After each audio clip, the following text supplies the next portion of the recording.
Truck Talk Media. C10 Talk, episode 326, PSI Conversion. We've got Joe and we've got Jon. Here we go. Gen 4s are more popular still, but the Gen 5s are getting more popular because it's just a natural progression of the generations. The older they get, the less popular they are, and the newer stuff becomes cheaper and more popular. I mean, the good news is, and Joe can elaborate on this, we're doing 4-speed automatics now for Gen 5s, which in a lot of older vehicle applications, it's easier to put a 4-speed automatic in a older vehicle. Damn, son. Auto Metal Direct, the leader in premium OE-style restoration parts for classic Chevy and GMC trucks. If you're building a C10, a K10, maybe a square body, AMD manufactures high-quality sheet metal, trim, glass, and restoration components designed for OE-style fit and factory-correct body lines. These aren't generic panels. AMD develops its own tooling using modern manufacturing processes to deliver consistent stampings and proper gauge steel, built for builders who care about doing it right. Damn, son. Whether you're restoring a 67 to 72, bringing a square body back from the brink, or finishing off a clean driver, AMD supports the trucks and the community we talk about here on the pod. Check them out at autometaldirect.com and follow them on social media to see product features, installs, and behind-the-scenes manufacturing content. Auto Metal Direct, investing in the trucks and the people that make this community so damn awesome. Let me tell you what Melba's Toast is packing right here. I've got 411 Posi track out back, 750 double pumper, Edelbrock intakes, scored over 30, 11-1 pop-up pistons, turbojet, 390 horsepower. We're talking some bucking muscle. What does that do? Does that blow your mind? That just happened. Welcome to C10 Talk, your C10 truck podcast. And now I have a chance to be the best. Maybe the best in the world. My old man is a television repairman. Ultimate set of tools.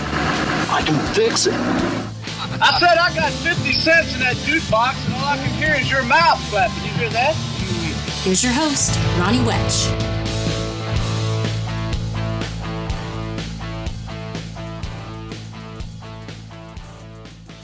What's up? Little PSI action coming at you. Some wiring harnesses, computers, LS, LT swaps. What do you got? We sat down with both of the PSI pimps, and I think it was a really good episode. So it's kind of long, so let's just get into it. I wanted to talk about some shows coming up. LST just wrapped up. Looked like a really good show and good weather, so good for them. We've, of course, got our show coming up, which is going to be the 5th annual reunion in Mesa, Arizona. We did move. They're doing some construction downtown Chandler, so we've got things moved. We're going to close registration on this Friday, March 6th, for both vendors and trucks and cars. We are allowing some cars in this year. And another big announcement, we were up there the other day. We did announce it, but we do not have a parking garage this year. Ultimately, there is a parking garage. The parking garage told us we could have it. I've got all the documentation, and then they pulled the carpet out from underneath us. Talked to my legal counsel, and they just said, you know what, it's probably not worth it. So rather than fight them, we decided just to use what we were going to have as our expansion as the show grew, and that's what we're going to do. And we've got enough room, so it's going to work out. I actually talked to the city folks today, and they said the same thing happened to some pretty big events. So literally, Sam and I were down there the other day, the Chicago Cubs spring training, and the parking garage was closed. So I'm not sure what's going on. It's a private parking garage. I'm sure there's legal battles and all kinds of different things. But bottom line is, we thought we had it. We have documentation that says that. And we're going to do what we do. We're going to kick ass. And we've got a great park, a great asphalt area. So the 5th annual reunion theme this year is going to be skateboards, decks, thrashers, skate or die. So pretty stoked about that. That will be March 28th is the actual day of the show. 27th, pre-party downtown Mesa at the Neon Garden. The city kind of grew up in Mesa there. They converted a bunch of neon signs that these businesses that have now either moved or went out of business, they got them and they restored them, and they made what is called the Neon Garden. So that will be our Friday night outside pre-party. So speaking of shows, let's go over a few more shows. I'll take you up to July here. We've got C10s in the Swamp, March 13th and 14th, and that is in Brooksville, Florida. You can find them at c10sintheswamp.com. Then the reunion, we just talked about that. C10s on the Ridge, that's in Jonesboro, Arkansas. That is April 11th. April 17th and 18th in Guthrie, Oklahoma, the Truck Gathering, thetruckgathering.com. How about C10s in the City? May 2nd, 2026. You've got the boys out there. You got Rick and Robbie and what they do. C10sinthecity.com. That's May 2nd. How about Red Rock Retreat? Probably one of my favorite shows. Moab, Utah. That's going to be the second one. That's c10retreat.com. Red Rock Retreat, Moab, Utah, May 16th. So a little pre-party on the 15th, and then the show day the 16th. Community Built Trucks. Simple C10's putting this one on, and it is in the same location as SETN, and it's in Lebanon, Tennessee. This is his first year. Community Built Trucks. You can check them out online. He's at Simple C10, and then he has a webpage, communitybuilttrucks.com. Battle in Bama, always an awesome show. Talladega Super Speedway, and that is obviously in Talladega. And we've got that at May 28th, 29th, and 30th, a 3-day show. He combines Battle in Bama and the OBS Nationals. So that's going to be a big dog there. May 28th, 29th, and 30th. I have not been to the one in Talladega. I had been at it when he was in Mobile, Alabama. And then C10's at the Lake. This is July 11th, 2026 in Vancouver, Washington. You can find them at C10s at the Lake on Facebook and C10s at the Lake 2026 on IG. She had sent me a few things. It looks like it's a 3-day show. So on July 10th, they're going to have a pre-party. On the 11th, they're going to have the show at Vancouver Lake Park. And then on Sunday, the 12th, a cruising up the Columbia River Gorge. So that ought to be a good time. C10s at the Lake. Check them out. I mean, I'm sure they're going to have great weather up there in the Pacific Northwest. So good times ahead. All right, that takes us up to about mid-July there. Great problem to have, right? So many truck shows. We used to have nothing. 15 years later, we've got a show you can go to almost every week, or at least we know you can go a couple a month, depending on how far you want to travel. So a lot of activity coming up. We know it's cruising season. We appreciate it. You guys hopefully enjoy this PSI episode. I know I did. Sitting down with Joe and Jon, always a good time. Check them out, support them. I will get the video out and up to YouTube. I've been doing that with the latest few episodes. I'll constantly try to keep up with that. PSI coming at you. Here we go. Late. All right. C10 Nation. I've got Jon on my left. I've got Joe on my right. I've got 18 years of slinging wiring harnesses and supporting not only the C10 Nation, but really the swappers and whoever wants to think about doing a swap out there. PSI, wired by PSI, wire it up, fire it up.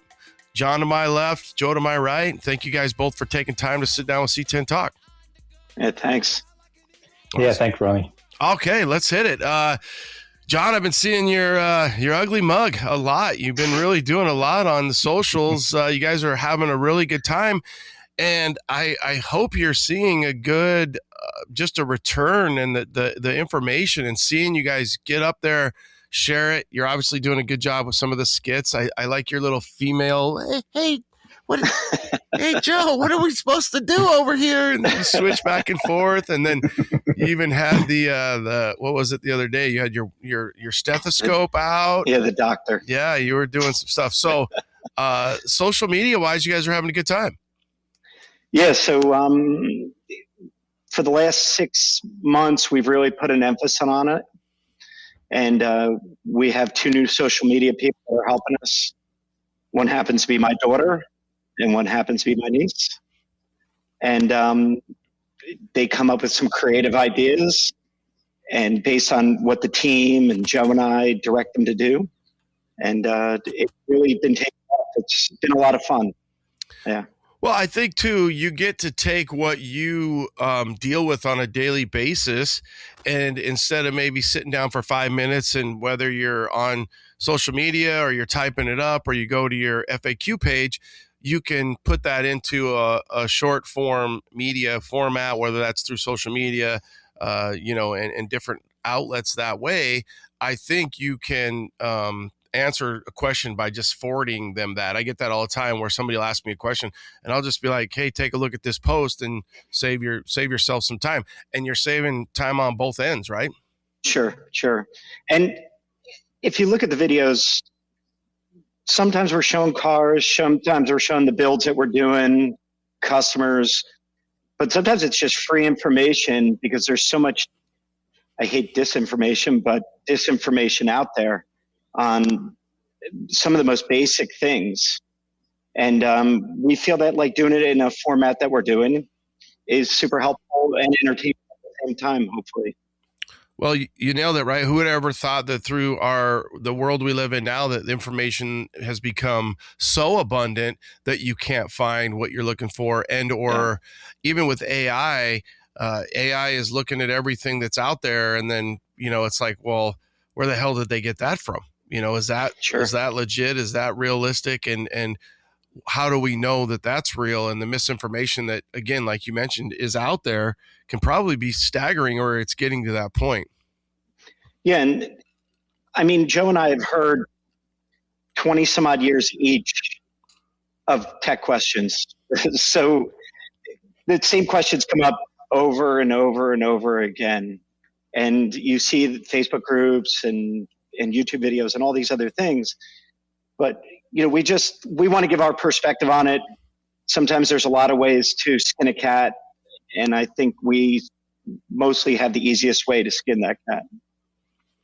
And like you talked about earlier, Joe, the reason why the easiest way, or one of the easier ways, is because it's a tell, show, do world, and guys that are using their hands. I know they know how to use their brains, because we have some really smart people who can tear down a car, tear down a truck, tear down a motor, and build some amazing things. But you've been through it, right? Trials and tribulations. What works? What doesn't work? Do you want to take apart a stock harness and do your first swap in 1999 like John did? Or do you want to go through and I feel like there's always a cycle where the young guy might not have the money, but maybe he's got a little bit more time. He's like, I'll go through. And there's plenty online where a guy can take a wiring schematic, break it down, take a GM harness when he goes to the junkyard and pull that computer. But as we get older, we realize there's a lot less time, and not saying there's a lot more money, but you really value that time. And PSI's got a solution for you because you guys have been through it.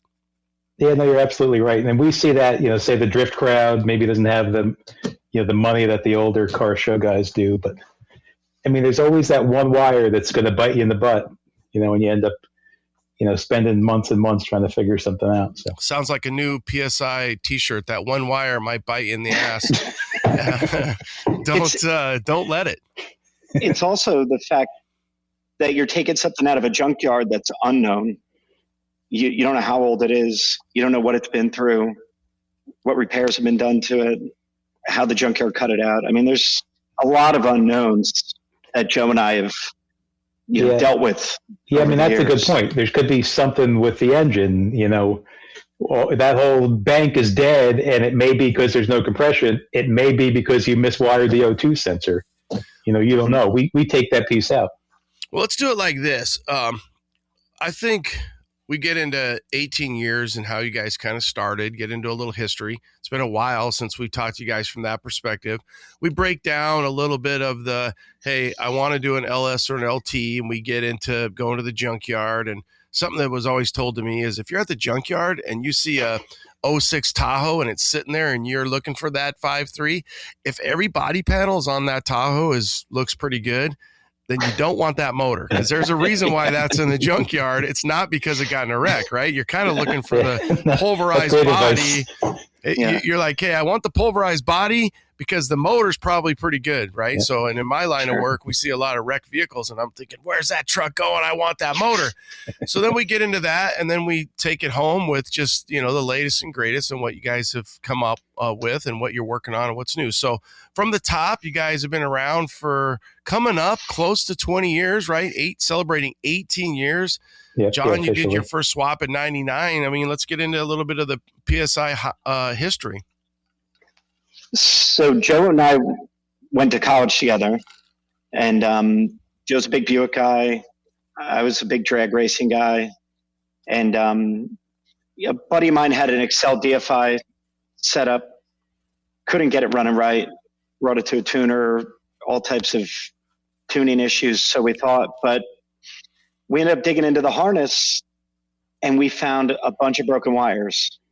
Now, I don't think Excel shipped it that way. I think what happened was somebody returned it, and it ended up back on the shelf. It really bothered me, and we got it fixed. We got it running right. And I'm just like, wow, this fuel injection stuff is so cool. So at the time, it was the Gen 2 LTs, which this is late 90s, early 2000s. So I went out and bought an LT1 out of a B-body. Joe, you didn't have your B-body out there, right? No, I had my Roadmaster wagon because I'm a Buick guy, like he said. Yeah. So I had a 64 Biscayne, and I decided I was going to swap it with an LT1 from a B-body. So I got a 6-pack of beer, got the B-body harness, and I realized really quickly that I didn't like that the fuse block and the computer and everything from the B-body was in the engine compartment. So I ended up reworking the harness and extending a lot of it and putting everything up behind the glove box in the Biscayne. Got it running, drove it quite a bit. Joe and I did a lot of experimenting with some other prototype power adders that we had come up with. It's another story. And then drove it to Charlotte, drove it to Maryland. I mean, drove it everywhere. And it was reliable. It didn't smell. Got good fuel economy. Had good enough power. I think it ran like 13 with a stock P-body motor and like an open 331. And I was happy.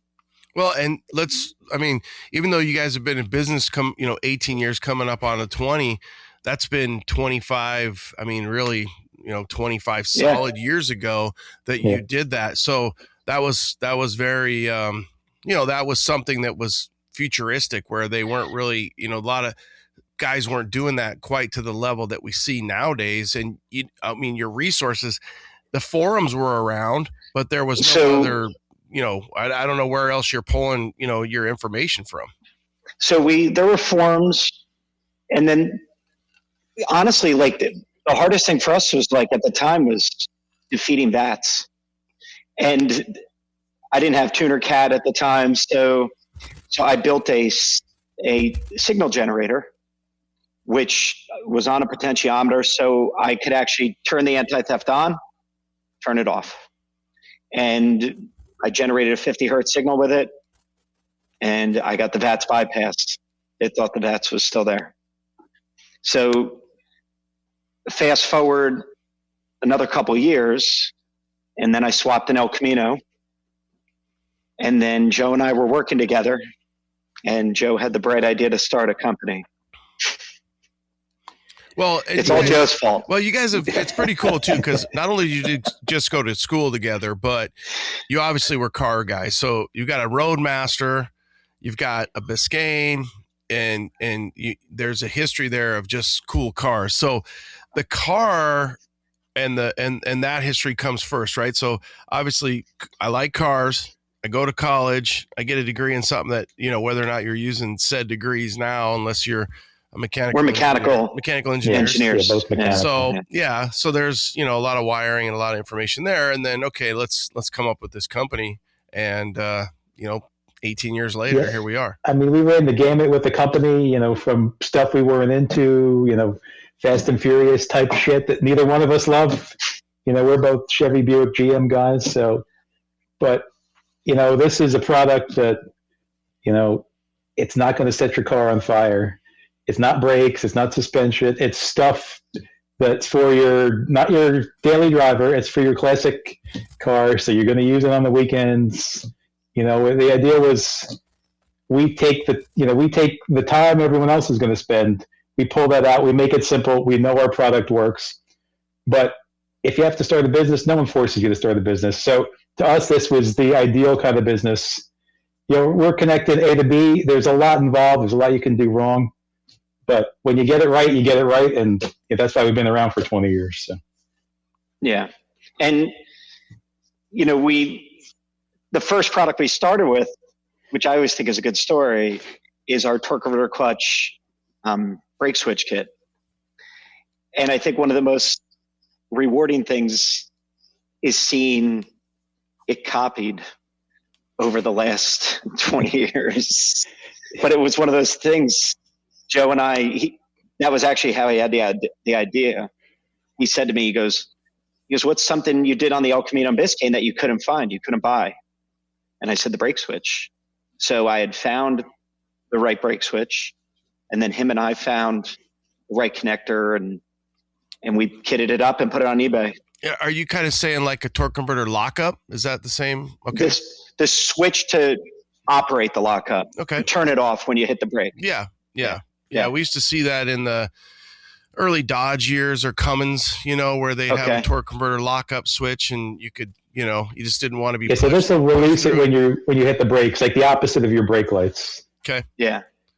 Well, I mean, what a segue, right? So staying in business and creating a product that people wanted, or people were trying to copy, or they were. I feel like that's got to be one of the biggest challenges when you look at 18 years or 20 years of what you've kind of been doing. Is it's hard to, I assume.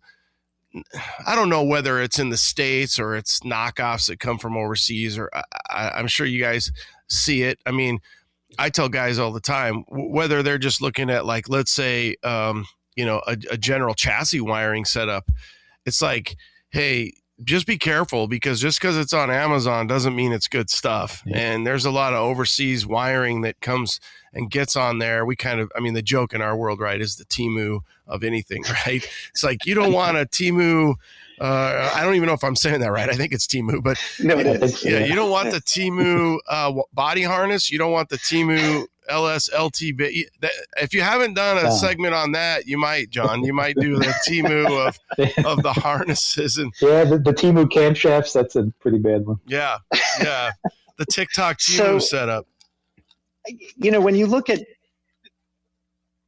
companies copying you, I mean, we have competitors, obviously, in the States. There were companies before us, before we started. To me, that's good, honest competition. I think it makes it all better. It helps the consumer. It gives more value. But when it comes to the knockoff stuff, that really is bad. And it's really bad when they put my cell phone number in the instructions. And that was a problem when the imports first started coming over. And then we've had countless people, Joe can tell you, call and say, I bought your harness on Amazon. I have an issue. And we tell them we don't sell on Amazon. We'll help you, say PSI. Because we're those people. I've had people yell at me. And I'm like, it's not my harness. I feel bad, but return it. Is it BSI? It might be TSI, Temu. Yeah. And we had a YouTube guy who swore, he figured us out, and we were making stuff in China, and I couldn't sleep for like 2 weeks. Eventually, I'm like, I'm going to send this guy a harness so he can see the difference. And when you have them both there, it's automotive grade wire, everything, the tape, the splices, the loom, all of it's meant to go under the hood of a car. Yeah. He had ours. He had the Chinese one. He's like, yeah, I apologize. Clearly, these are not the same. No one watches the apology video, right? But his point was get something made in the USA or take the factory one, which is probably made in Mexico or Canada, and rework that yourself. That way you're getting, OEM quality. So, we've seen it 1,000 times with the Temu stuff, and we get calls of, burnt wire. There's a bunch of aluminum in their splices. There's stuff that's not welded together. Even if you see connectors, Ronnie, there's like fiber molded into the real plastic OEM connectors. It's not in all those Chinese connectors. Yeah. Yeah, that's got to be frustrating. Just more time. I mean, but I think that's something that we see in the States a lot, where people are getting knocked off and they're just, you're dealing with it and you're trying not to deal with it. You're trying to be supportive. And you guys are smart enough to know, like, hey, every guy that calls, if they bought this Temu harness, they're a customer, a potential customer. A, we want to help them out. They're a car guy. B, I can't spend a lot of time, but I can spend some time, and I hope I earn your trust and your confidence. And I wouldn't put that in my car. I wouldn't put that in my swap. So try to get a return if you can. And we do get a lot of customers that will say, like, hey, thanks for taking the time. I'm going to return this, and I'm going to buy something from you. Good. Well, good customer service. And again, I guess we're just rolling through the segues here, and is that's one thing that you guys stand on, and that is your mountain. Is you guys can call us if you've got tech problems, we know that you're going to have problems, and we've got a tech line and we've got supportive staff to be here and help along the way, because we want you to succeed. We want you to have a good experience with our product. Walk us a little bit through your customer service, customer support. So it was a major tenet of ours when we started the company to have good customer service. And I know for me, when I was younger, I worked for Pep Boys, and they made us take so much training on customer service. And it was true. You have to stand behind your products. And probably in the late 90s, I had a supercharged carbureted Nova. And I blew the motor up, couldn't figure out why. And it turned out that the timing light that I was using was defective. And it was a major company that I'm not going to name them. I contacted them as a broke college student and said, what can you guys do for me? And do you know they sent me a check for my machine work and the pistons that I melted? Well, it sounds like you would almost want to say who this company was, but that's your decision. But still, they didn't just stand beside you in their product. It was Sunpro. Wow, and good for them. And it always stuck with me that, like, if people are going to make mistakes, and I don't even mean us, even from an installation standpoint, most issues customers run into are installation or the mechanical side of the motor. You need to be willing to answer the phone, to answer an email, and to make sure that they're satisfied and they're enjoying the fruit of their labor. How do you sell that part of it? The enjoy the journey, enjoy the process, and take the time, buy the 6-foot table or 2 tables, have your intake, lay it all out, lay it out. And this prep, like a doctor who's performing surgery, a welder who makes sure that everything is cleaned up, he's got the best ground possible, will help you with your install and thus help you with not having a problem, right? So that's the biggest thing. Is I feel like as a generation, because we're moving so fast, and you think about maybe your grandpa or some or older guy. I'll never forget a story from my fire academy, which would be 1997. A guy told us a story how this old guy had this old truck, and he took his time on in construction, building houses, and he was like the trim carpenter or something. And he's like, essentially the story is, I don't need more work. I have enough work, and I can control the work that I have. And he took his time. He rolled up his tools. Everything was super clean. And I just think societally we move so fast that some of that older wisdom has kind of went away, unfortunately. So whether we call that craftsmanship, whether we call that enjoying the hobby, whatever it is, do you see a change there? Do you prep work? The irony of it is with social media, the ones that I'm drawn to are the guys that do that exact thing. They're meticulous. They're taking their time, and I just don't think we allow for enough time. I don't know what it is. Vintage Air, 50 years, 1976 to 2026, San Antonio, Texas. Whether your truck had AC or not, Vintage Air has a solution for you and your project.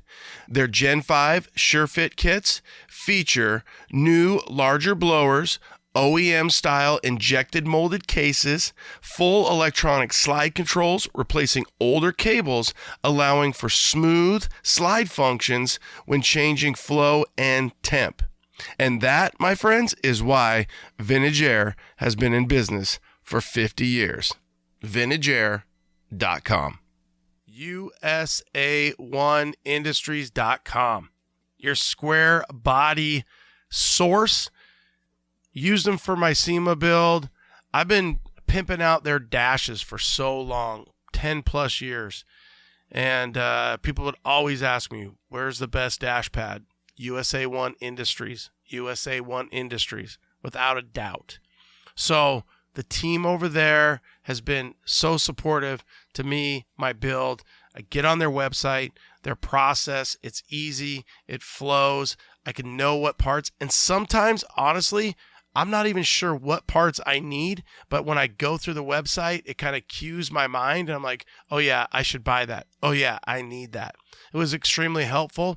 I got 2 large shipments when I was doing the Big Sky Bonanza build, and it saved me. It really did, to know, oh yeah, I'm glad that I ordered that. So when you're going through a big build, think USA1 Industries. Great support, fast shipping. Everything came just as I needed it to. And honestly, their packaging and their labeling was great. So I would be going through packages and I'd be like, oh yeah, this is this grommet. Oh yeah, this is this hardware. So support those guys, USA1Industries.com, 73 to 91. You need it. They got it. They ain't got it. You don't need it. The ones that I'm drawn to are the guys that do that exact thing. They're meticulous. They're taking their time. And I just don't think we allow for enough time. I don't know what it is. I think that people see it on social media and they see what somebody can, and then they want to emulate it. And they start off strong, generally speaking, and they get their fuel system done. They get the motor done, the transmission done, all this stuff done. And then they just throw the wiring on it.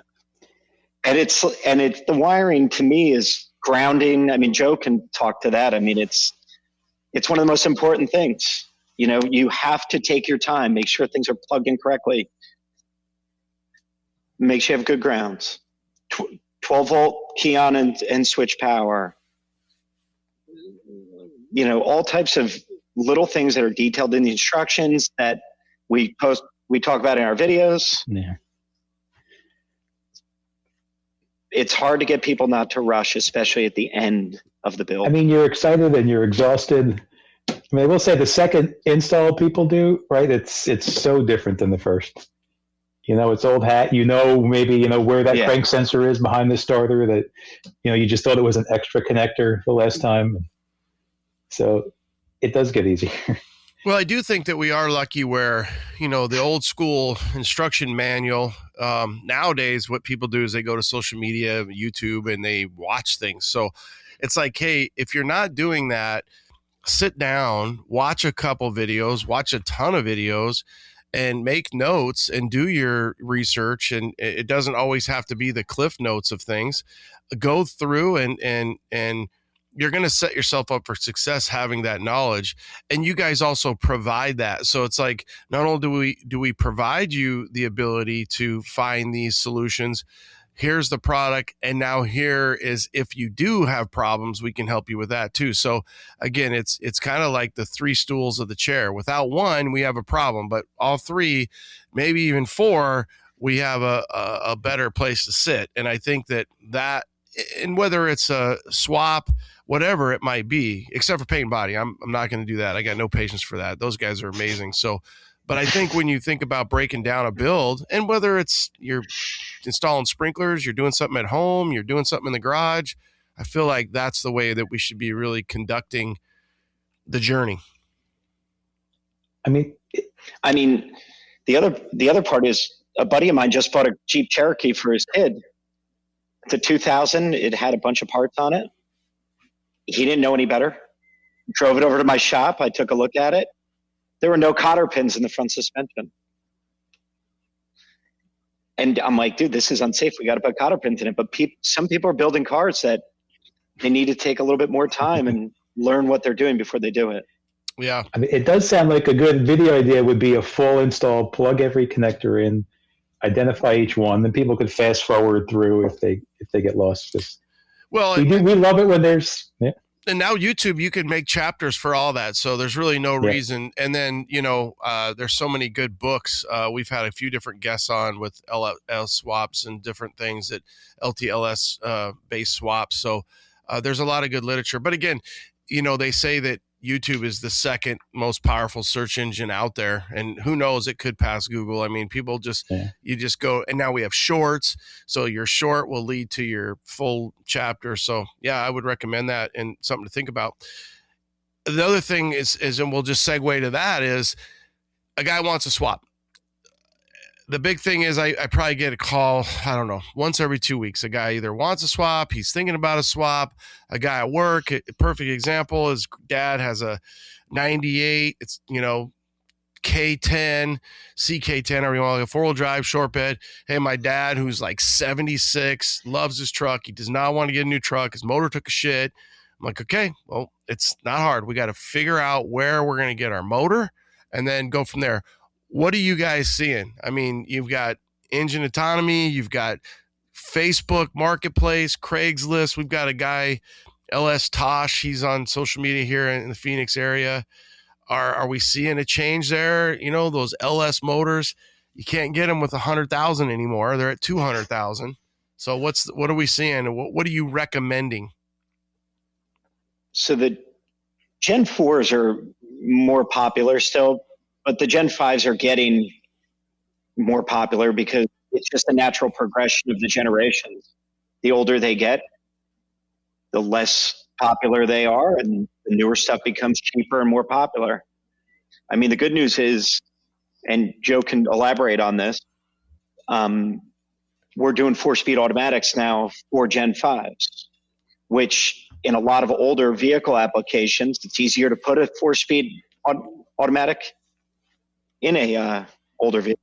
Meaning the Chevelle or something, that bigger 4L60, trans isn't gonna 4L80 fit. in LS, right? Because that's what they're mated with a, so when you think about an LS, your 5.3 or 6.0, 5.3 is going to be, or 4.8 is going to be your 4L60, 4L65, and then your 6.0 is going to, and 6.2 is going to be your 4L80. Is that kind of what you're alluding to? Well, the Gen 5s never came with 4-speed automatics. No, I get that. Meaning they're with your 6L80s, your 10 speeds, stuff 8 like speeds that. and 10 speeds. So now you're seeing, because what I see people saying a 6.0 with a 4L80 is kind of the way to go, right? I mean, a 4L80 is kind of bomb-proof, and thinking that It's both are bulletproof, right? If you get an iron block 6.0 and a 4L80, you can put boost to it. You can keep it stock. You kind of you tune them because they're not behind the 6,000-pound truck anymore. So you add some more timing, they wake up now they're in your 3,500-pound truck or Chevelle, and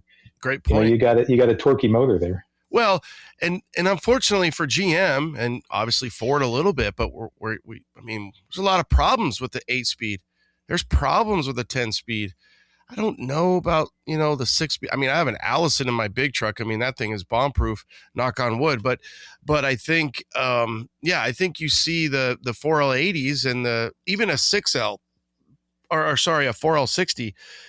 I mean, you could rebuild that pretty cheap and make it pretty tough, right? It's like, I don't know. It's like the damn thing came with a 350 and a 350, and it was 162 horsepower. And we're like, well, this motor only has 420. And you're like, it had 162 horsepower and it did fine for 50 years. And now you're pissed because it's not putting out enough horsepower for you. I mean, all the transmissions will work. I mean, if you get a good deal on an engine and transmission, it's good to keep them together if that's what you're trying to do. It keeps costs down. It really though boils down to how much you want to modify the vehicle to get a 6, an 8, or a 10-speed to fit.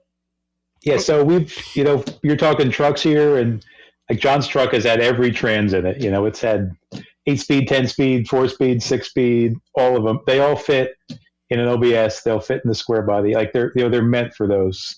If you're talking cars, right, then you've got to use the 4 speeds, or the cars are down lower, so that 10-speed pan is pretty low. But as far as engines, I've noticed the Gen 5s are way cheaper than Gen 4s. They're newer, so they automatically have lower miles. Yeah, they might need lifters or something. They pulled out of, like you said earlier, they're pulled out of that vehicle for a reason. But you get a 5.3 or you get a 6.2 Gen 5, for around here, $2,000, and you can't touch those Gen 4s, 6.2s for that much money. You're seeing they're just are. I almost wonder if they're a little bit, I guess, rarer or limited because it's a little more intimidating. I mean, they've been around for 10 years now. That's right. Yeah. Well, would you say when you look at your numbers from an LS LT base, I mean, I remember, I think it's probably the first time I truly met you guys was maybe an LS Fest or something. And the LT motor was just kind of getting out to that point. And now you have the confidence, you have, people being a lot more knowing their way around the LT a lot more, and some of the problems, whether it's the more electronic components versus from a power steering perspective and different adaptations and different things. Are you seeing that when you look at the numbers and you look at what's leaving the PSI warehouse? Have you seen a big shift in the last 5 years of how many LS harnesses leave compared to how many LT harnesses, right? Well, there's more LS that are leaving, but the LT is growing. But you bring up a good point about the accessory drives. Depending on what the engine's out of, you may have to do some changes to the water pump setup and things like that.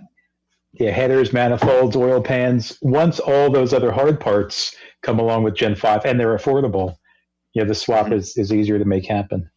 Well, and we have so many solutions on the Gen 4. There are so many more solutions. So I think that the aftermarket, again, we're so lucky because we talk about this on the pod all the time. The aftermarket is such a pivotal part of the hobby, and you think about in the C10 world or the K10 world or the Chev world, and the OBS world is really getting there. You can build a damn truck out of a catalog. I mean, I explain this to people all the time. You can build the whole truck, and my buddy's like, well, like a chassis? I'm all, nope, you can buy it. What, like a cab? Nope, you can buy it. You can buy everything, and that's how popular the trucks are and have become, and then we're so lucky that way. So from the power plant, we are lucky as well to have companies as like you guys that support us and that build. And not only that, but it's like, are they Are we lucky to have PSI? Yes. Are they truck guys? Yes. That's an asterisk when you think about a guy who has no clue of what he might be selling. And you think about that, and just like you guys have both said and done, it's like, you know how many swaps I've done? You know how many times I've changed something out? So you might not have John or Joe on the phone, but I tell you what, there's a lot of information there. I mean, you think about it, it's 50 plus years of information. You know, our employees are the same way. They all have too many cars, just like we do. So. Yeah. And like Joe said earlier, our sales guys, our tech support guys, they're all car guys. So when they're talking to you, not just talking to you looking at a screen saying, oh, try this, try this, try this. They're actually listening. And they're saying, okay, so you have an A body, you have a stock chassis harness in it. This is where the ignition wire needs to go. Yeah, if it's where it's supposed to be. That's another thing where if you are building from scratch, then you know, some of that, it's like, hey, we can't, I hate to use, we can't help you, but it's like, we're going to have our work cut out for us a little bit more here. What do you think about, just because I don't want to forget about this topic, but just tuners? Like, what is the deal, man? Tuners are like in Arizona. I don't know how it is back there, but tuners are not. It's like, if you have a tuner, do you know a tuner? Is he menstruating this week? It's just not. It's not as I don't know. It doesn't. They've come a long way. Yeah. Well, they almost had to. I mean, there's that much money, and then we get people who like they'll use a tuner once, and then they want to kill the guy, and then they, you know, like, you'll be like, hey, what about Charlie? And they're like, F that guy. That guy freaking screwed up my truck and my motor and my this. And you're like, oh my God, I just was asking because I know he's got a dyno in his shop and he tunes trucks and cars. And you're just like, you can't even say anything anymore. So I'll go back to the whole Temu comment you made earlier. You're not going to get a good tuner for cheap. You want him to tune it when it's drivable. You want to tune not just for wide open throttle. You want it to run correctly at all times. And if you're just paying somebody that does CTSVs or Camaros or something, or C8 Corvettes, they're going to have a can tune typically. I'm not saying they all do. I'm not bashing tuners. But, you know, if you want the guy to spend the time, you're going to have to pay for it. Yeah, I mean, the number one tuning-related issue we have is that tuner throws that Camaro tune on the computer that we gave you. We give you the correct operating system for your engine and your trans, the correct injectors, mass airflow sensor, map sensor, gear ratio, tire size. But all the fine-tuning, like I said, you could add a bunch more timing to that thing. We're not going to do that because I don't know what kind of gas you're running. I don't know how you drive, right? I don't know if you have an exhaust leak, all those kind of things. So we're not going to blow your motor up. But that tuner is going to be able to get, you know, optimize what you have there. If they just throw a tune, say, for that 6L80 Camaro because you have an L99 with the 4L80, all of a sudden nothing works because our computer is set up for that 4L80 that you have in there. So we see that happen a lot, less and less, you know, as time goes on. But number one thing is, like, tune the tune we gave you. Don't just flash a new operating system on there. Do you see people changing that up on you? So when you set up their tune, gear ratio, trans, so on and so forth, hey, I got a TR660. I'm going to go manual. I thought I was going to go with a 10L90, whatever it might be. And then what does that entail? You sending them a new tune, or how does that work? So it could go either way. You know, typically they don't have the ability to write that tune on there, so they'll send the computer back. Or, you know, if there is a local tuner that we kind of deal with or that knows what they're doing, then if they could handle it. We also do a lot of that where they don't know their, you know, rear end ratio or tire size till later on. Sure. Or they change it, so they'll send it back for a retune. We'll take that computer back and make those changes. I think I know you're not going to do this, but in a perfect world, we need the PSI certified state regional tune guy for each. Oh, we've been, yep. I'm like, for years trying to get that on a website. I'm If like, tuners are listening, yeah, can you reach imagine? out to us. What we need is what is it? The IABF, the union, right? Yeah, or whatever. yeah, It's yeah. like, I've been a union fireman for 30 years. I've paid a lot of money to my union, but we need a unionized tune program. And then they load the IBOT, Brotherhood of Tuners. And, to get rid of the Timu tuner, we need the Unionized Tuners Association, the UTA, and then what we're going to do is you're going to get certified by company X, Y, and Z, and then we know. I mean, if you took 10% of these tuners and you could farm these guys out, and you're like, oh, you got a Camaro?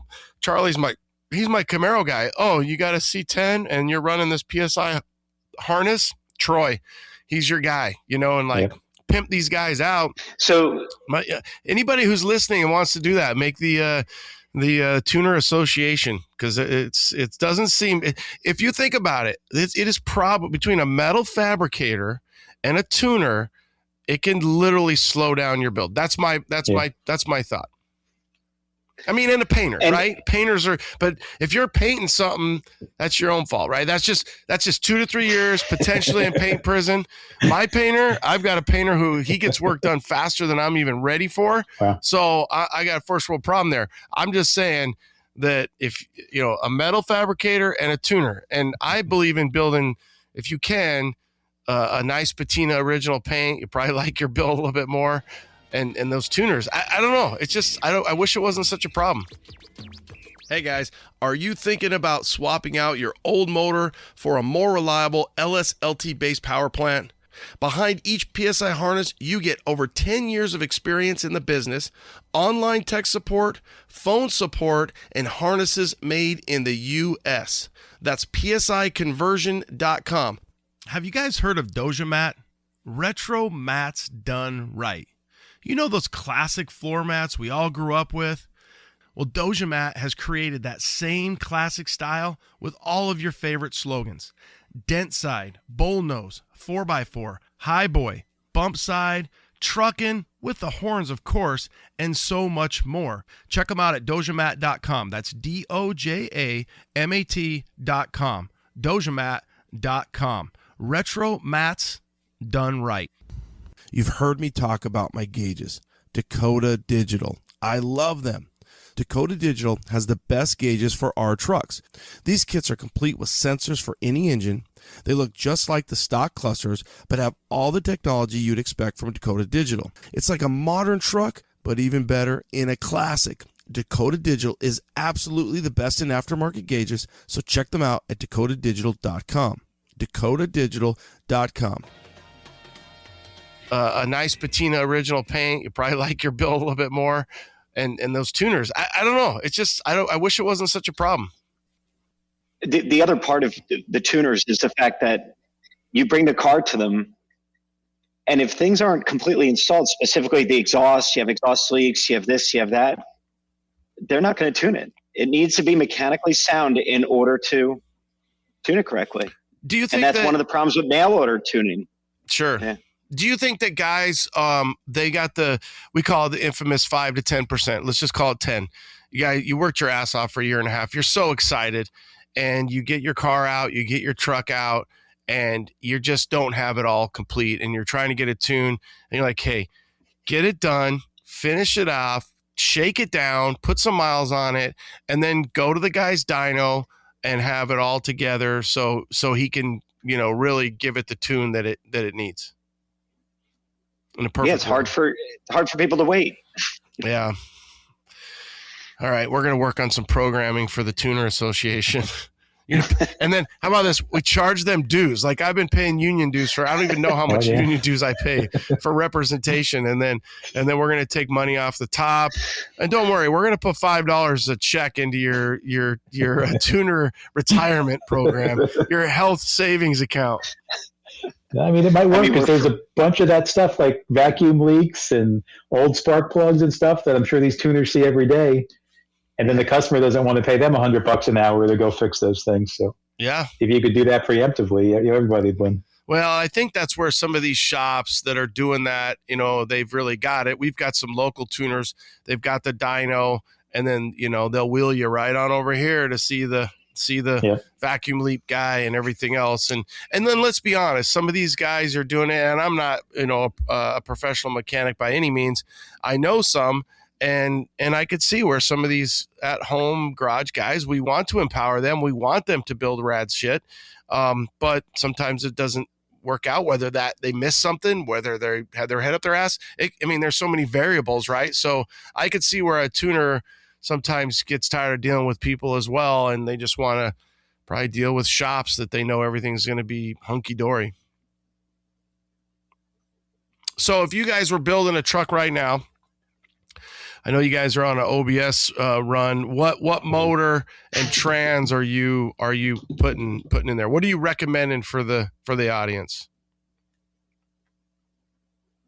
I'll let Joe go first on this. I've got my, you're going to drive it every day recommendation, and it's the 6.0 from a van with the 4L80 behind it. Is it because the van has a little bit different cam? It's because the van motors are cheaper around here. They're, if you see a wrecked van like that, that's what you want.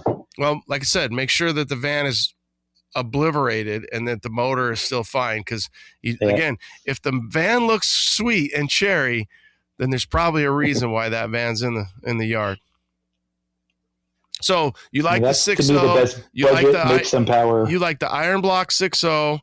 And then are you saying, I would think at that point, maybe even tear down and put a little bit of a cam in there. Yeah. A cam always makes sense, for the money, right? You can get nickel and dime with bolts and gaskets and all that. But at that point, it does make sense. Okay. So 6.0 nice thing, iron block 4L80. Are you thinking anything on a 4L80? Maybe just a tune? Stock 4L80, our tune we give you is good enough. Okay. Tune afterwards once everything's installed, but yeah, I just mean nice upgradable, anything that you're thinking, yeah, hey, because 4L80s they're kind of bomb proof.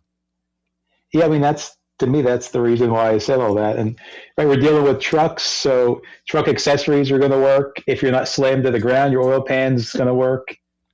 All those little things. If you are slammed to the ground, you got a solution, right? Yes, there's pans for that. Yep. I'm more of the pro touring guy, so I'd go 6.2 aluminum block myself, and I'm really dying to try this 8 HP now. I messed around with the 10-speed with my motocross truck last year, so. Okay, so you got your daily 6.0 iron block, maybe a van if you're lucky, 4L80. If you're thinking maybe lighter, maybe pro touring, 6.2 aluminum block, and then you're kind of open on the trans at this point. Right, the autocross stuff's always manual trans, but the 8 HP, the BMW Chrysler 8-speed is getting pretty popular, so we're about ready to start messing around with those. Cool. All right. Yeah, I know. I forget wasn't it a Nissan transmission that those guys were putting in behind those LSs? Yes, I ran that Nissan trans for a couple years, and didn't do well. I'm not the biggest fan. Yeah. It's bulletproof. First gear is meant for pulling trees with your Pathfinder, but pulling stumps. But sure, it lasted. I sold it to somebody. The guy was happy to take it. So okay, you got a TR660 Camaro 6-speed. You've got there's plenty. T56, obviously. That's kind of the granddaddy, right? So you've got a 256. Can't go wrong there. There's the TKX, which fits in everything now. Cool. All right, John, what are you building? What are you putting something in? You're more of a car guy. You're still more of a car guy. Would you, got an old Chevelle? What are you putting in that? I'll go with Joe with the 6-liter iron block 4L80 with a 475 S475 turbo on it. I'm gonna buy 3 of these before I put this out, because around here. This freaking everybody always just like, shit, why did they talk about? I knew I should have bought that 6.0. Buy 10 of them. Sell them, upsell them. Yeah, especially Boost. Boost is so cheap now when it comes to turbos. A little bit of fabrication, but it's rewarding and you make good power. Yeah. What about somebody who's got a 4.8 or comes across a 4.8? I mean, my son's got a little S10 Blazer, and I'm always like, dude, get rid of that little motor and put a 4.8 in there with a 6L8. I think they even make one with a 4L80 or a 6L80. I think it's a 6L80. Well, the vans came with a 4L80. And it might be, yeah. So, no, a 4.8 with a 6L90, I think. Either way, something. That too, they probably did as well. Yeah, like a van has a 4.8 with a 4L or a 6L, and you're like, dude, put that behind a little S10 Blazer. Are you shitting me? Yeah. Like it don't need. I mean, you could put a turbo on that too, and it's going to make a lot of boost. Yeah, I hate to give this one out, but I'm watching an auction, and the truck has a 4.8, and I'm like, oh man. I mean, obviously it's not a 5.3, but I'm like, dude, I want this 4.8, and then that's it, dude. Just turbo that thing. Yeah, absolutely. Yeah, I mean, there's no wrong answer, right? Yeah. Well, there might not be a wrong, but there is a lot of data and a lot of trial and error and a lot of, and when you've got the source, you want to pick the brain. And I think the thing is you know, what is that guy's name? I interviewed him. OBS guy. He built a couple really, really nice OBSs. He had that one red. He had just a mint, like 92 red. He has a really good channel, Mustang Slayer. God, I'm drawing a blank on his name, but he built some of the nicest shit. The bottom line is you guys are a resource, not only because it's your company, but because you're hobbyists and enthusiasts as well. So when you have that, you know, I interviewed these diesel guys once, and they were screwing around with I don't remember they were putting a diesel, and then they didn't want the Duramax or sorry, they didn't want the Allison. So then they tried to put a 4L80, and then they end up going back. And the bottom line is what you get when you don't get what you thought you wanted as experience. So you guys have that experience. And just like, you know, Joe had alluded to with John, how many different transmissions you've had. Joe, you tried the Nissan Trans, that didn't work. So I think that when we have, you know, said experience, it pays off to hear from the horse's mouth. Yeah, I mean, that's why we're in business like this, because, you know, we're not installing any of these. So the customer might have this engine with that trans. Well, we've done it. This map sensor with this OS, we've done that. We've had to do every combo of gas pedal and throttle body and transmission, engine size, heads, all of that stuff, intakes, all of it, you know, affects how it runs and drives. And we've done all that, and we continue to do all that. And I think one of the best pieces of advice I could give people is just be honest with yourself. What are you trying to do? What is your level of experience and capability? And take your time. Because if you get a 4.8 with a 4L80, maybe it's not an LS3 with a T56, but you can still enjoy it, have fun, and bring it to car shows and enjoy it with other car guys and girls. Baby steps. I just like the be honest with yourself part. I mean, you do know you're talking to guys, right? That are just like, like horsepower boost, I mean, but turbo. I can build the good point is turtles. You could take that 4.8 out when you're tired of it. Put the 6.2 in there. You know, it's going to be so much easier next time. You're going to know what you want. Absolutely. Yeah. It's like with your first house, right? You go crazy. You think you're going to live there forever. You know, I know I did that myself. And, you know, by your second house, you're like, I could live with some of this stuff. I know what I really want. I know what matters. Well, you think of, like, we look at the drag racing shows, or we look at NASCAR, and I mean, they're building a freaking motor. Like, they tear them down. You look at the pro street guys, those funny car guys, and they're building new motors, you know, between heats.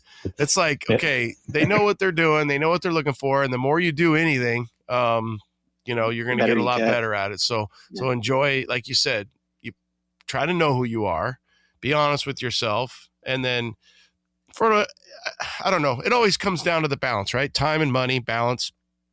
I want more horsepower.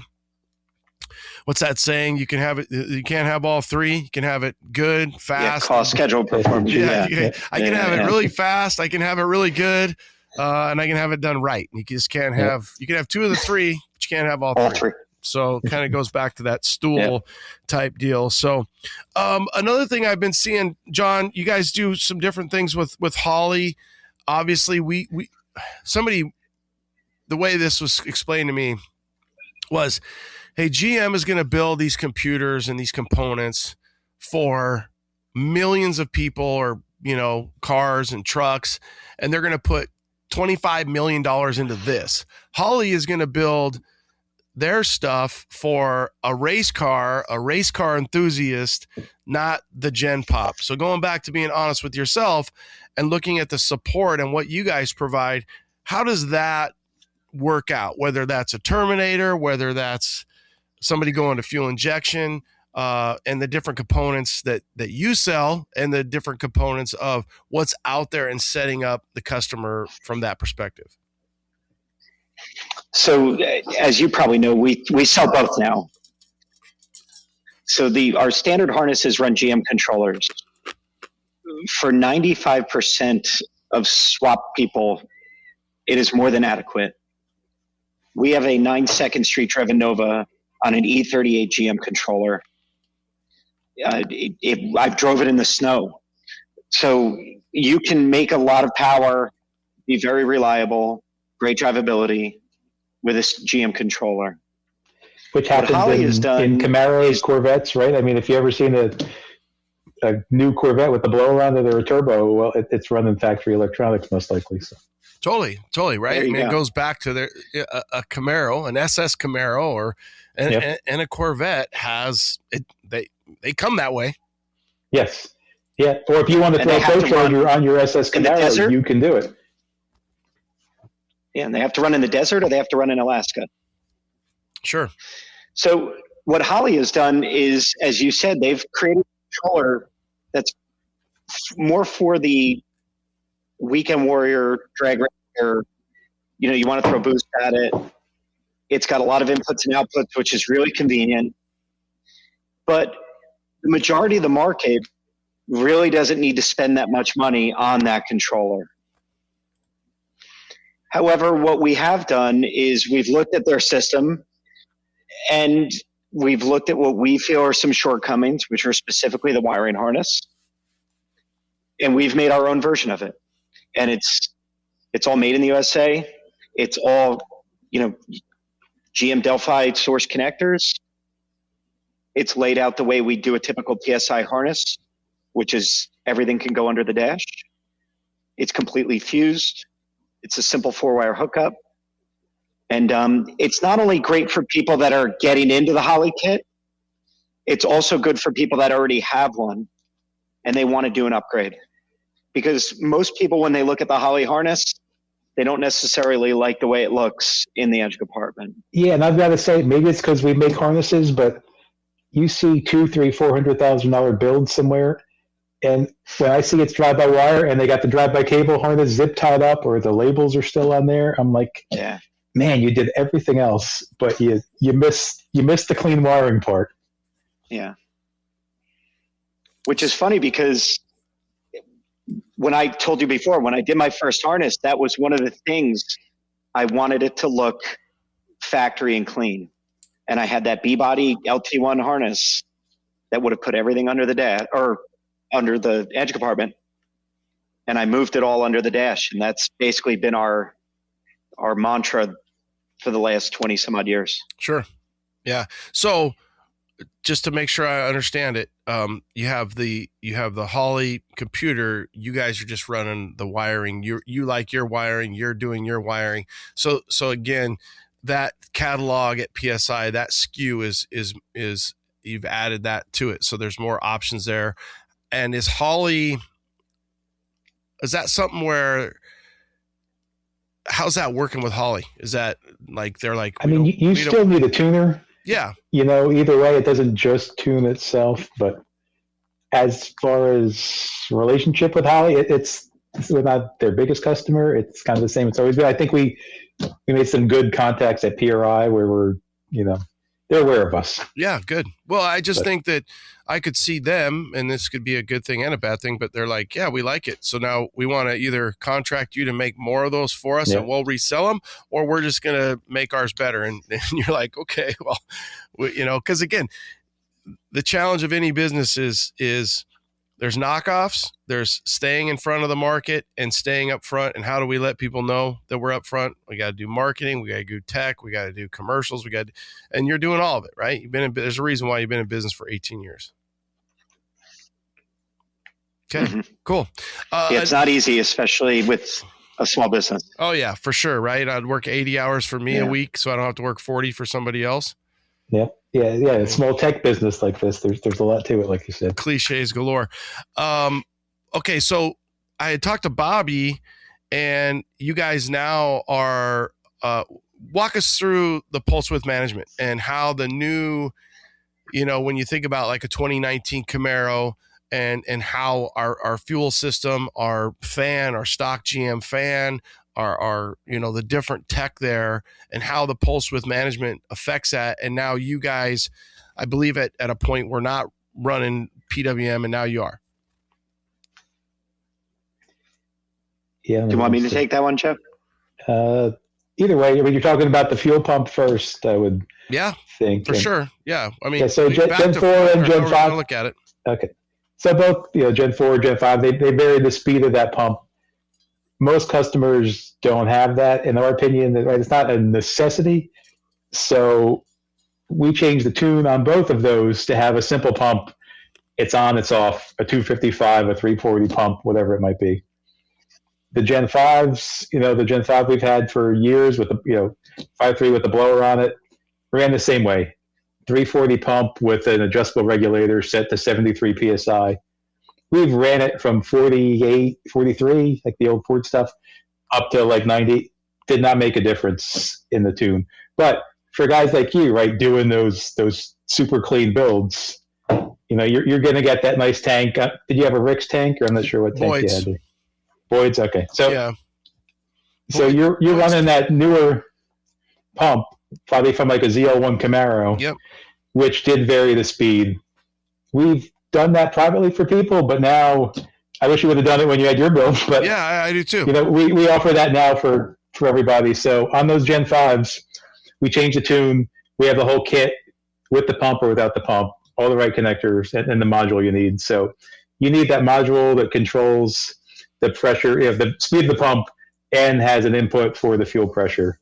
So we do offer that now, as well as the PWM fan, which I've been running in my truck for maybe 4 years now. So again, Gen 4, Gen 5, and even with the Holly, you can run a fan that just goes on and off, or you can run a fan that slowly ramps up. And that's kind of where the current future of aftermarket is, and where Vets and Camaros and newer trucks have been for a while. And for the audience, the one big thing, and I don't feel like I'm a specialist on this by any means, but really what came down to me was a brand new crate model LT1 with a Camaro fuel pump with the fan and the radiator.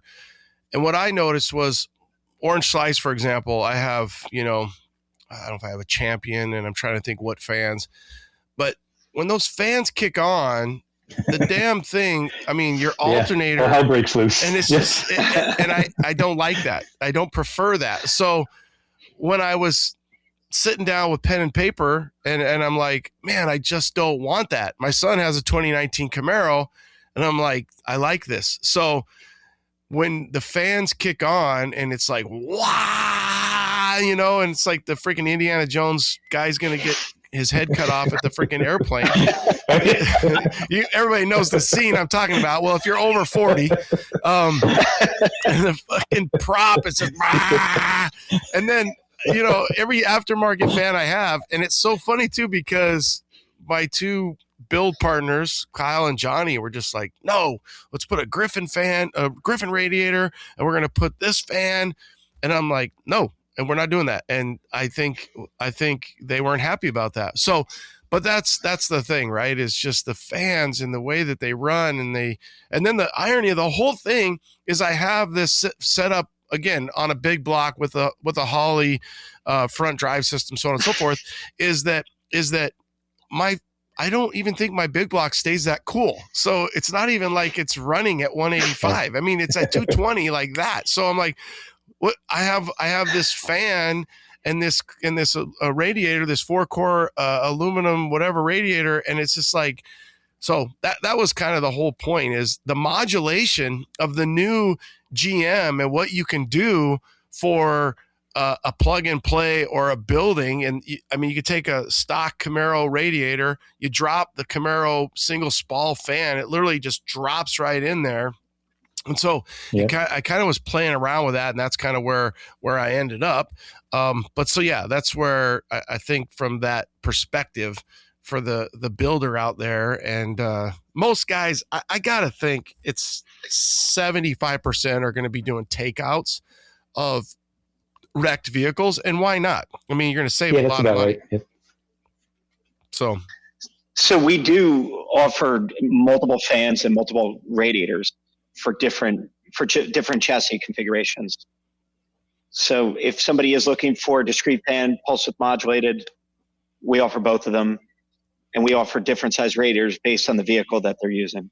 Yeah. Do you have, so the issue is going to be there. And again, I mean, we're coming up with all kinds of great ideas for you to do the work, John, but I mean, that might be a whole segment as well, where you're like, hey, let's break down these 4 radiators or 5. Okay. These are the 5 we sell.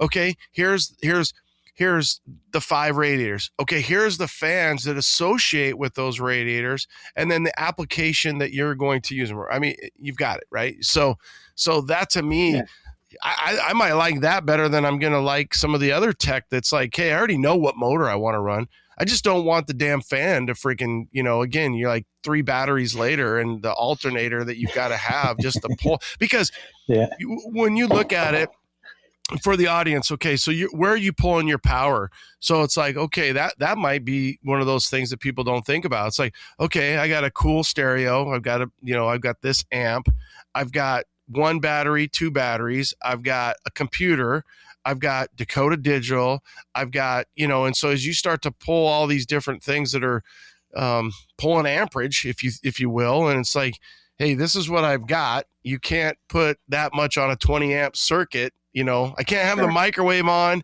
and run the blow dryer at the same time. We're going to pop circuits. And when those fans ramp up, it's 60, 70 amps they can pull sometimes. So. Oh, God. Whereas the PWM fans, they slowly ramp up.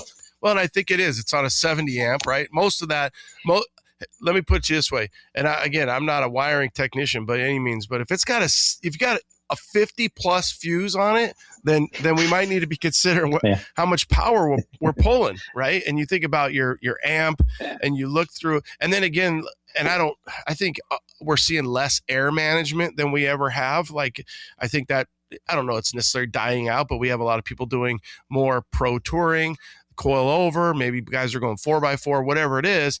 So that's something that, you're not having to have power for, because there's times where your compressor's kicking on, you're jamming your tunes, your fan's kicking on, and your alternator's on fire. So, yeah. All right. I mean, so we talked about Holley, we talked about PWM. I mean, I think we could kind of really just make sure we really press upon, if you guys aren't following PSI, Wired by PSI, at Wired by PSI, you should be, from the perspective of some of the new videos that John's putting out, some of the tech, and then really just that customer support, because you guys are fielding the questions on, I don't know, necessarily on a daily basis. What would you say is some of the top questions that you're still surprised you get, and or what top 3 questions and answers, do you see people really coming through, and you're like, hey, this is what we see, and this is how we answer it? Intake tubing, I mean, that's one of them. Where to position the mass airflow sensor. Some people put it right on the bend, some people put it on the throttle body, and really we define it in the instructions. You really need to have X amount of inches of straight tube on either side of it to create that laminar flow. That's one of the big ones. What about? We get a lot of, should I go drive by cable or drive by wire? Oh yeah, that was one of my questions here. So what? Yeah, what do you think on that? I mean, Gen 4 drive by wire to me is where it's at. Agreed. And don't go get the big, Chinese throttle body. I tried that myself on my truck, and the blade got stuck. So luckily, it wasn't or a big the issue, Chinese sensors. Yeah, I mean, we've seen Chinese mass airflow sensors screw with the throttle body, screw with the pedal, screw with all types of things. But generally, that Gen 4 really throttle body, that thing moves so fast. It moves like a hummingbird to maintain that throttle. So it's not a carburetor.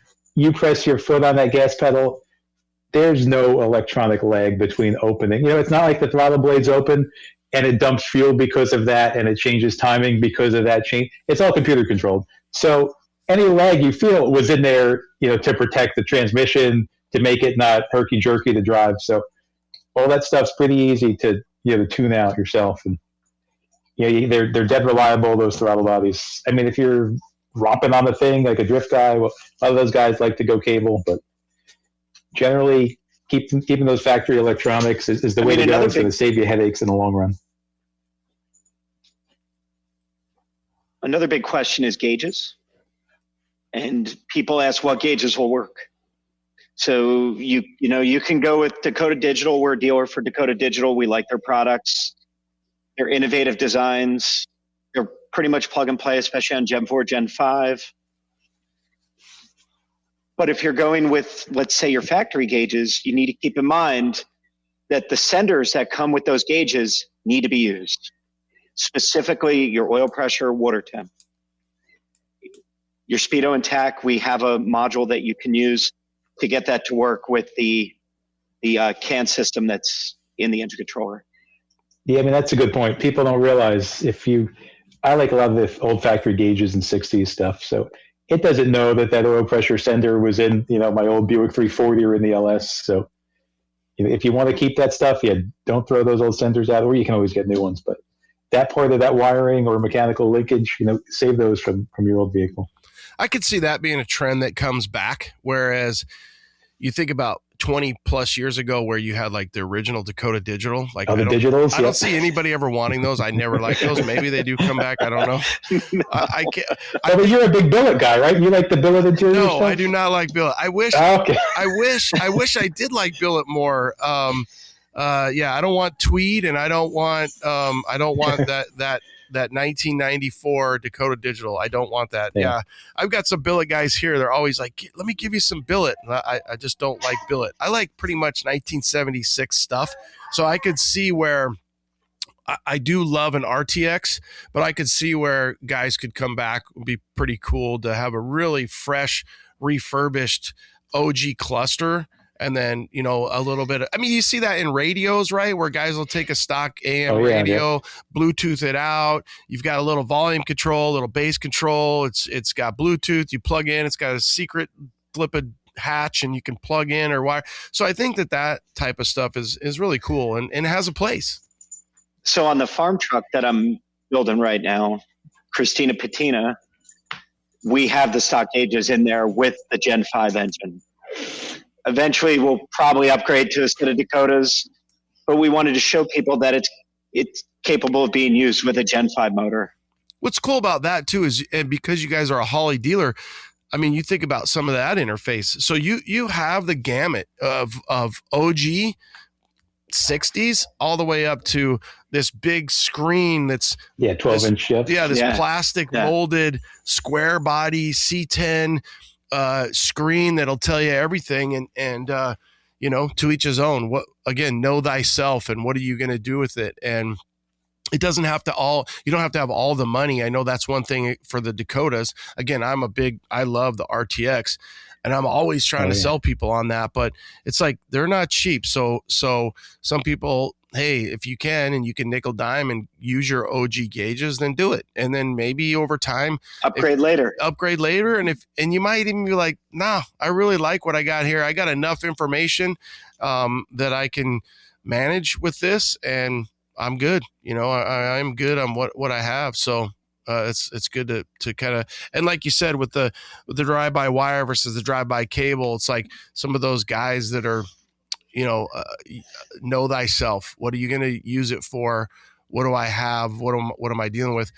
So it's really cool to hear, like, for the audience to just kind of take it home and be like, hey, you've got the Gen 4 stuff is proven, and we've got solutions to so much of that stuff. So whether that's the drive-by wire with the 4L80, with the 6.0, know what you're going to do at this point where you're not 1999, you're not putting it in the Biscayne, you have solutions. You need to get the dry erase board out and say, what do I want to do? How much am I going to drive this?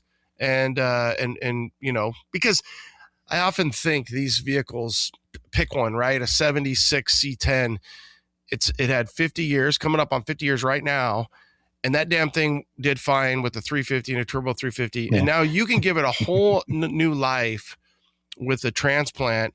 And will you ever see the miles will that vehicle ever see that said miles of, let's call it 185, let's say 185,000 miles. Oh no, it only has 85. Bullshit. It ran over. Yep. It ran over. Okay.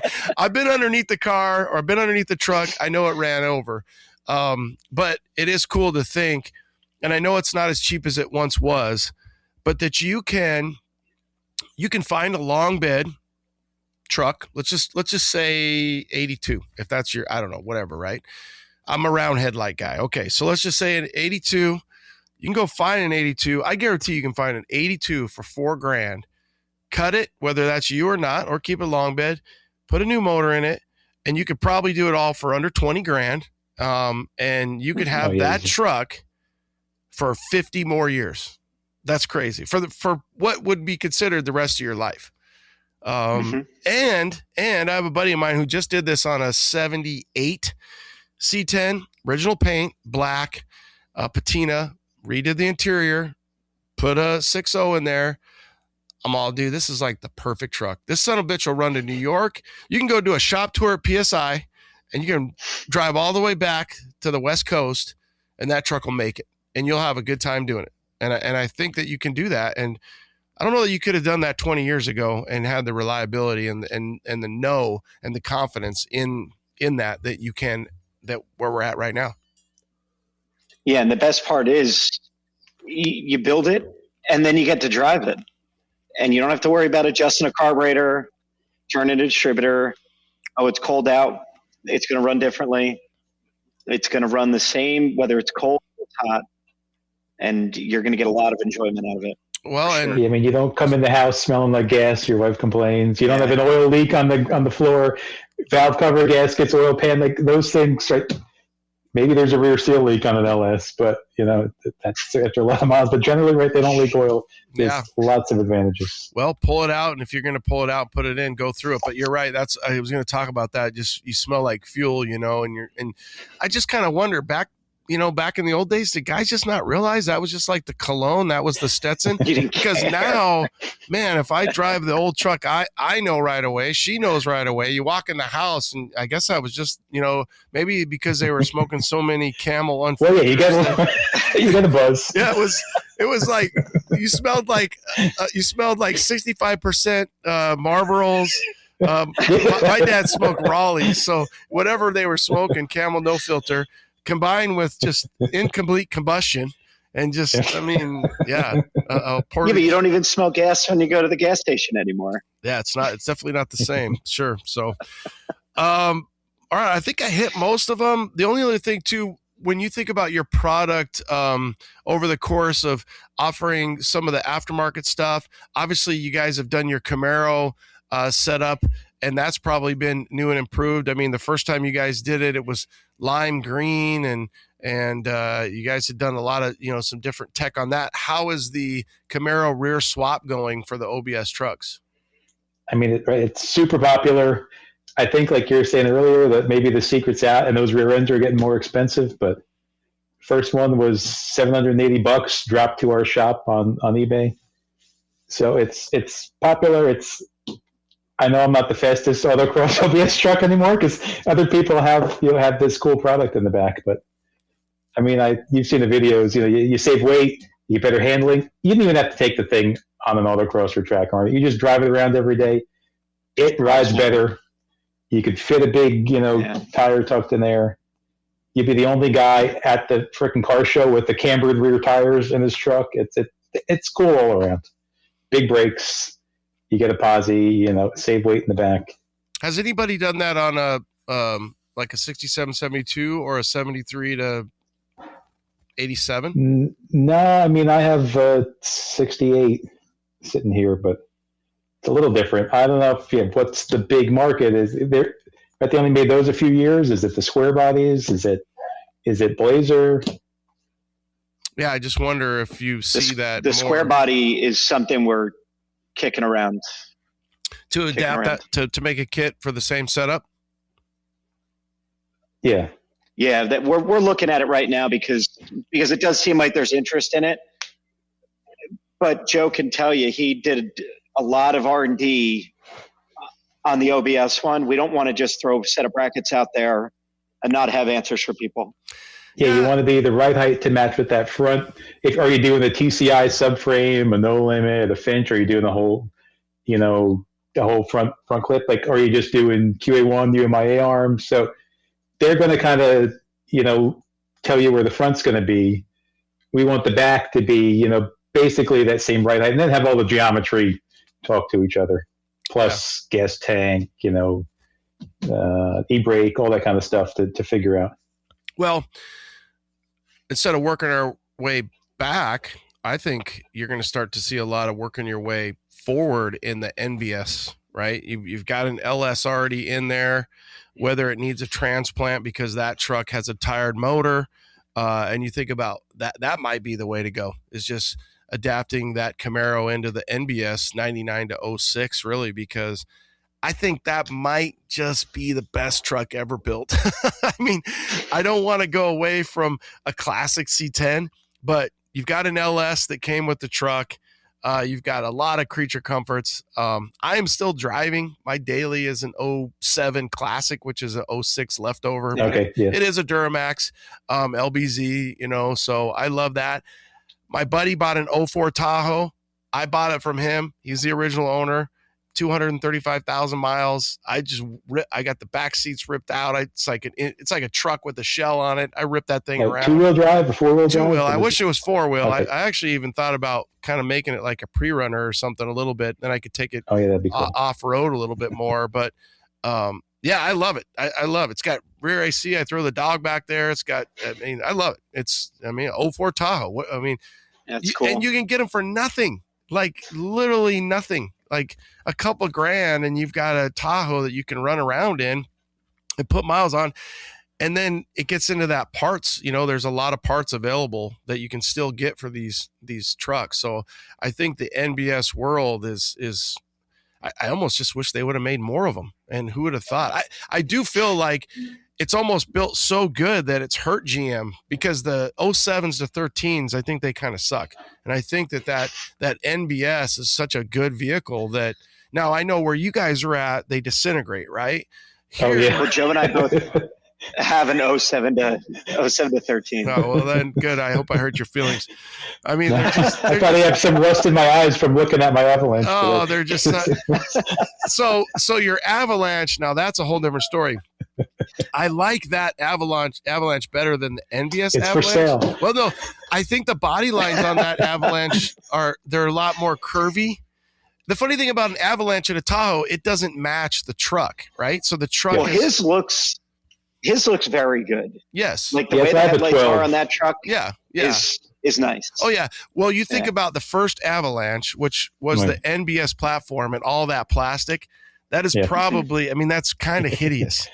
And Aztec. It was really like they took us, like an Aztec. It was like they took a Suburban and they're like, what should we do with this thing? Yeah. And then they just threw all this plastic shit on there.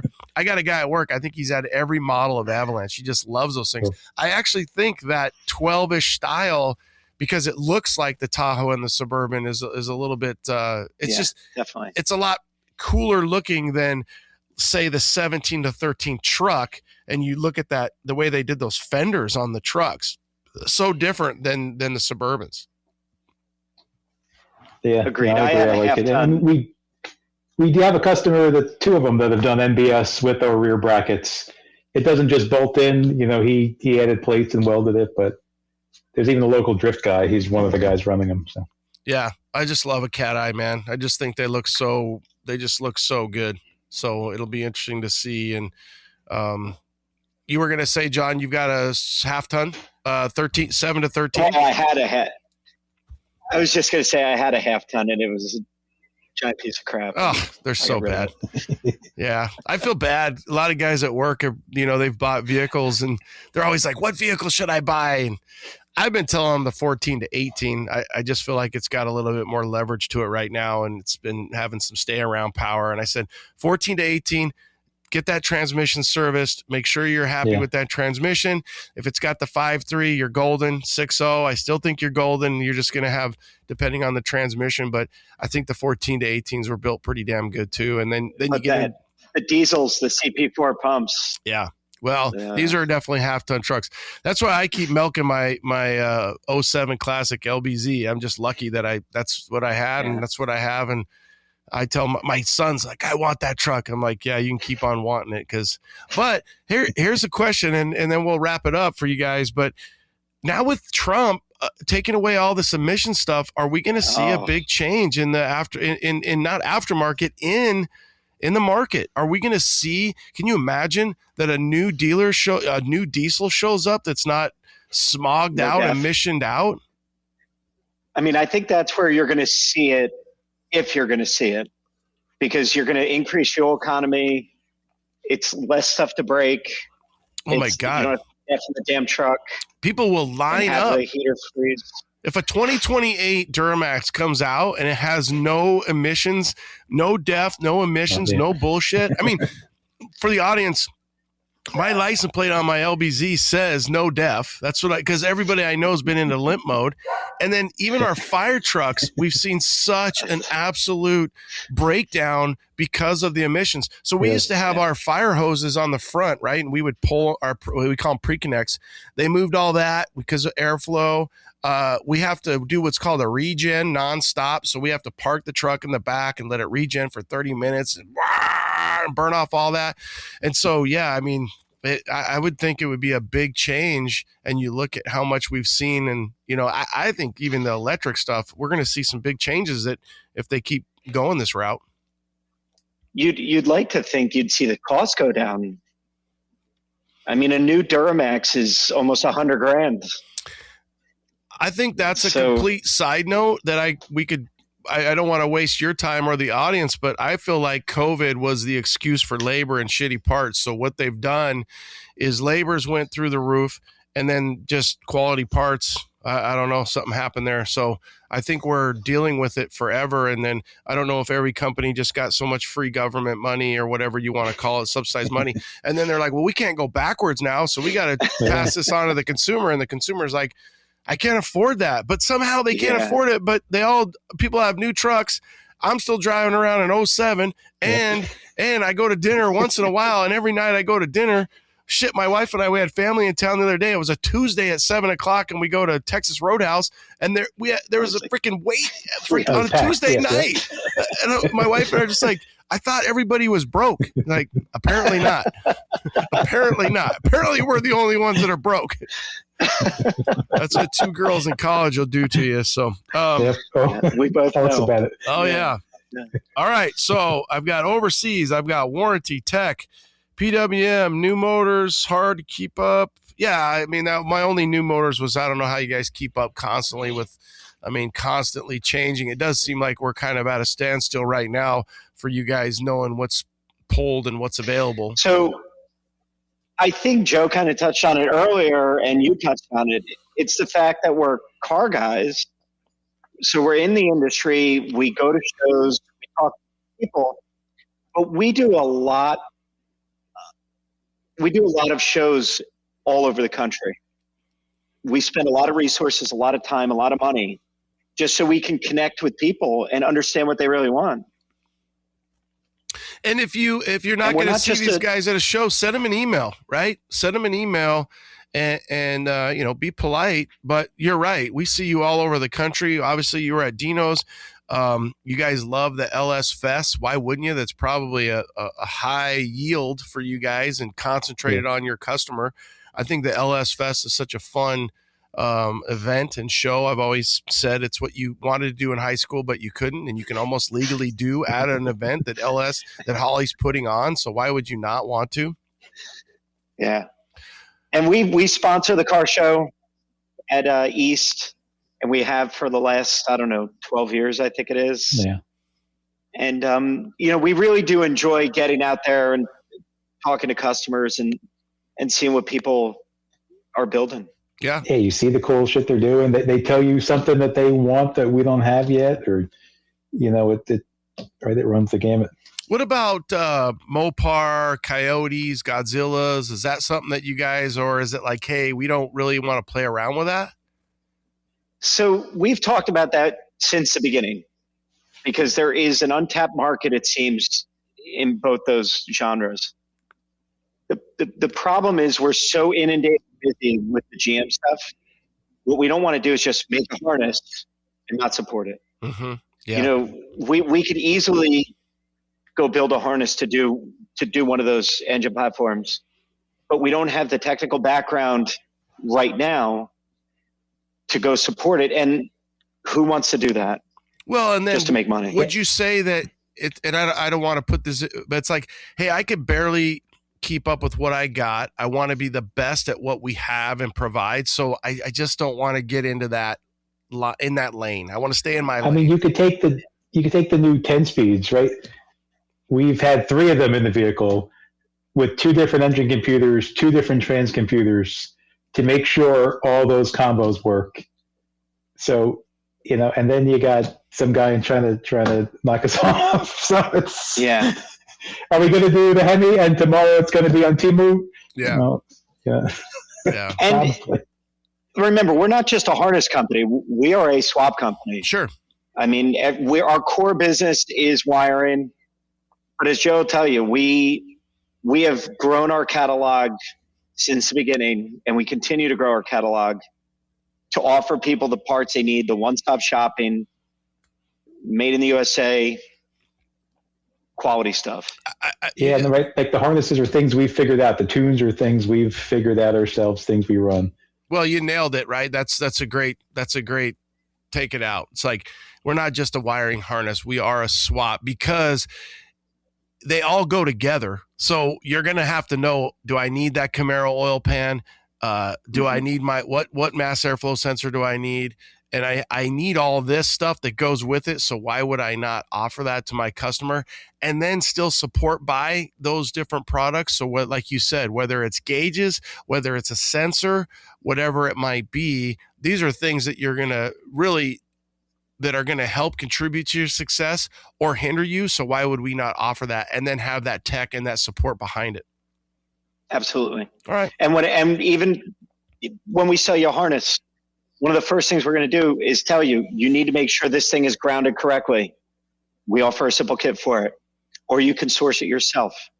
You buy that Temu harness, nobody's telling you anything else. Yep. Yeah. Good luck. Unless it says, wire it up and fire it up by BSI.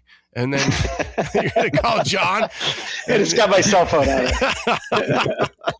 We need to put it off by 1 digit. You call Charlie down in Tijuana or something. Joe's not laughing. He's like, you still got all your hair though, Joe. All right, guys. Well, it's always a pleasure. We appreciate, again, the complete and total aftermarket support, what you guys have done for the community. So again, wire it up, fire it up, PSI. We've got John, we've got Joe. Appreciate your guys' time. Thanks, cool. Ronnie. Thanks, Ronnie. What do you think? What do you think? A little PSI action. Joe, John, guys are knowledgeable, they're passionate, they love the scene, they love the community, and they love the trucks. What else could you ask for, really? All right, well, I'm going to take you guys out. Remember, if you're local, we're closing registration on March 6th for the reunion, and check out your local listings. Wherever you're at, get on social media, and there's probably a C10 truck show close to you. I promise you that. All right, guys? As always, we appreciate your support. Thanks for tuning in. Have a great week. Late.